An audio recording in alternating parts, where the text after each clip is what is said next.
Halo kawan-kawan, Assalamualaikum warahmatullahi wabarakatuh. Selamat datang di channel Pak Guru IT. Apa kabar kawan-kawan? Semoga kita semua dalam keadaan baik dan sehat walafiat. Kali ini saya akan menjelaskan bagaimana cara mengerjakan LK 1.4 untuk tugas PPG 2022. Jadi di kegiatan sebelumnya kita sudah melewati LK 1.1 yaitu identifikasi masalah, lalu LK 1.2 yaitu eksplorasi penyebab masalah, dan kemarin terakhir sudah mengerjakan LK 1.3. Untuk tugas-tugas PPG itu saling berhubungan antar LK ya kawan-kawan. Jadi apa yang kita isikan di LK sebelumnya itu akan terpakai sampai terakhir nanti di pembuatan rencana aksi. Untuk tampilan tabel LK 1.4 itu seperti ini. Kolom pertama kolom nomor, kolom kedua masalah terpilih yang akan diselesaikan, lalu kolom ketiga adalah akar penyebab masalah. Nanti akan saya jelaskan bagaimana cara kita mengisi tiap kolom dan juga tips untuk memilih masalah yang terpilih. Karena kalau kita tidak tepat memilih masalah yang terpilih, nanti kita akan kesulitan di kegiatan PPG berikutnya. Karena di isian LK 1.4 inilah yang menentukan apa yang akan kita buat di rencana aksi pada kegiatan PPG berikutnya. Sebelum melanjutkan pembahasan, bagi kawan-kawan yang baru mengunjungi channel saya, ayo dukung channel saya dengan cara subscribe dan nyalakan tombol lonceng notifikasinya agar mengetahui informasi terbaru dari saya lainnya.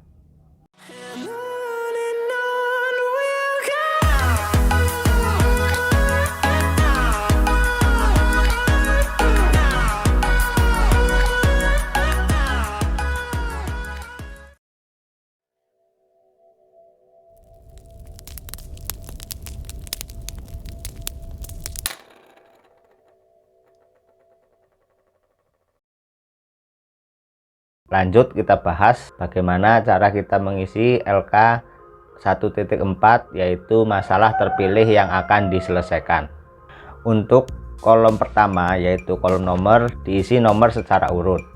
Lalu untuk kolom kedua yaitu kolom masalah terpilih yang akan diselesaikan. Di sini kita bisa mengisi dengan identifikasi masalah yang kita ambil dari LK 1.1. Nanti akan saya tampilkan contoh masalah terpilih yang akan diselesaikan ini. Lalu kolom ketiga ataupun kolom akar penyebab masalah.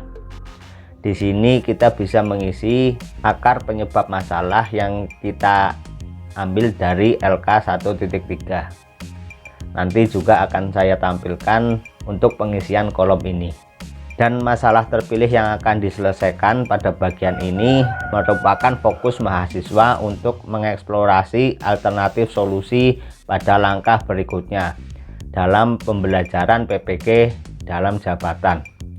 Jadi intinya untuk LK 1.4 ini adalah nantinya akan menjadi fokus untuk pengerjaan LK 2.1 yaitu mengeksplorasi alternatif solusi. Yang selanjutnya akan kita buatkan juga perangkat pembelajaran baik itu RPP, LKPD, bahan ajar, lembar evaluasi, dan media pembelajaran dari masalah yang kita pilih di LK 1.4 ini. Jadi kita harus tepat dan cermat untuk pengisian di LK 1.4 ini.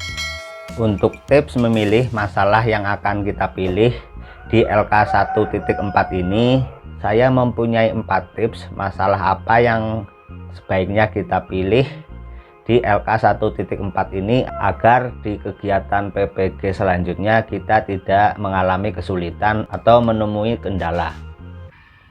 Tips pertama adalah pilihlah masalah dari identifikasi masalah dan akar penyebab masalah yang kiranya solusinya adalah pembelajaran, baik desain dan pelaksanaan pembelajaran. Jadi kita harus memilih suatu masalah yang kira-kira nanti solusinya bisa diselesaikan dalam pembelajaran. Karena kalau kemarin kita menuliskan masalah-masalah yang tidak bisa diselesaikan dalam pembelajaran, sebaiknya tidak kita pilih di LK 1.4 ini.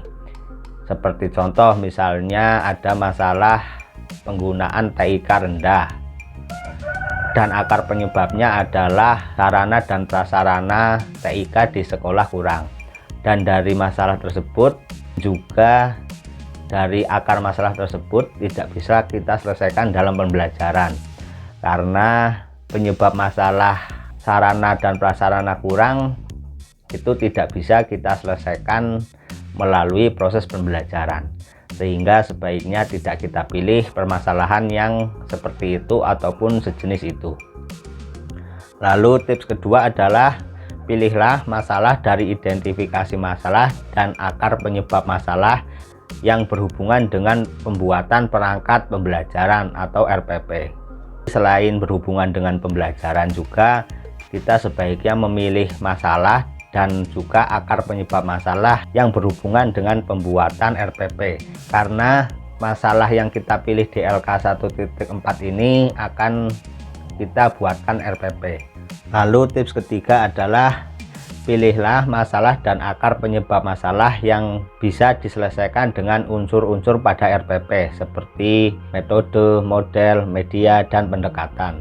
Sebagai contoh, misalkan kemarin kita mengidentifikasi masalah motivasi belajar siswa rendah, dan akar penyebabnya adalah metode ataupun model yang digunakan guru dalam pembelajaran belum inovatif. Jadi berdasarkan identifikasi masalah dan akar penyebab masalah tersebut, kita bisa menyelesaikannya dengan unsur-unsur yang ada pada RPP, seperti kita menggunakan model yang inovatif ataupun metode pembelajaran yang interaktif. Lalu tips yang keempat adalah pilihlah masalah dan akar penyebab masalah yang bisa diselesaikan dengan model pembelajaran PBL dan atau PJBL. Kenapa seperti itu? Karena nanti RPP yang akan kita buat harus menggunakan model PBL dan atau PJBL. Kita tidak boleh membuat RPP dengan model pembelajaran lainnya, misalnya model discovery learning dan lain sebagainya. Karena untuk PPG saat ini model yang direkomendasikan atau diharuskan kita gunakan adalah model PBL dan atau PJBL. Selanjutnya saya berikan contoh cara pengisian LK 1.4 ini. Ini adalah contoh tabelnya dari LK 1.4. Lalu ini tabel dari LK 1.1 yang kemarin sudah kita buat, dan ini tabel 1.3 yang kemarin juga sudah kita buat. Jadi untuk kolom masalah terpilih yang akan diselesaikan, kita bisa mengambil dari LK 1.1, yaitu kolom masalah yang diidentifikasi, lalu kita taruh di kolom masalah terpilih yang diselesaikan.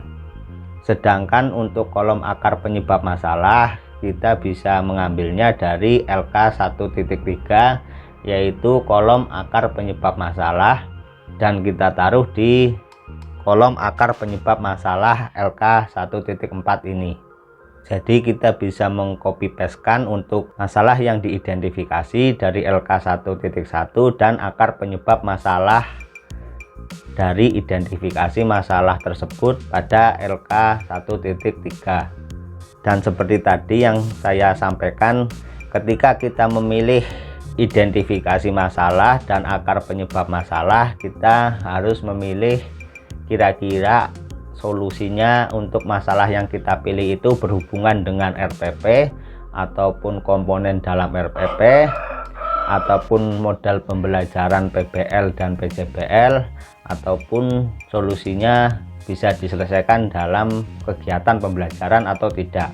Kalau kiranya solusinya tidak berhubungan dengan pembelajaran, maka saya rekomendasikan kita jangan memilih masalah tersebut, karena nanti kita akan menemui kesulitan di kegiatan berikutnya. Dan untuk lebih jelasnya, untuk tips bagaimana kita memilih masalah yang terpilih, nanti akan saya buatkan di video selanjutnya. Maka dari itu, bagi teman-teman yang belum subscribe channel saya, ayo subscribe channel saya, dan jangan lupa nyalakan tombol lonceng notifikasinya agar nanti kalau saya membuat video terbaru, kawan-kawan bisa mendapatkan notifikasi dari saya. Terima kasih, semoga bermanfaat. Sampai jumpa di video lainnya. Wassalamualaikum warahmatullahi wabarakatuh.